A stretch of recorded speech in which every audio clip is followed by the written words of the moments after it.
वालेकुम अस्सलाम। मैं आपको एक कहानी सुनाती हूँ। सुनाओ। उस कहानी का अनुमान है कि लालच बुरी बला है। किसी गांव में एक बूढ़ी रहती थी। वो बड़ी लालची थी क्योंकि वो उसके पास एक मुर्गी थी। एक दिन मुर्गी ने सुनहरी कलर का अंडा दिया। वो जैसा बूढ़ी ने हाथ में लिया वैसे उसको सोने का अंडा दिखाई दिया।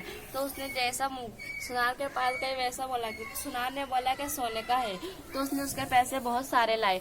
जैसे लाए उसने सोचा बूढ़ी ने क्या मैं आज इसको काट लूंगी क्योंकि इसके पेट में बहुत सोने के अंडे होंगे।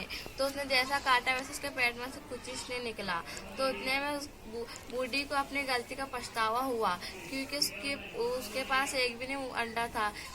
इस कहानी से तुमको क्या समझ में आया बच्चों? लालच बुरी भला है। मैं चलती हूँ आप।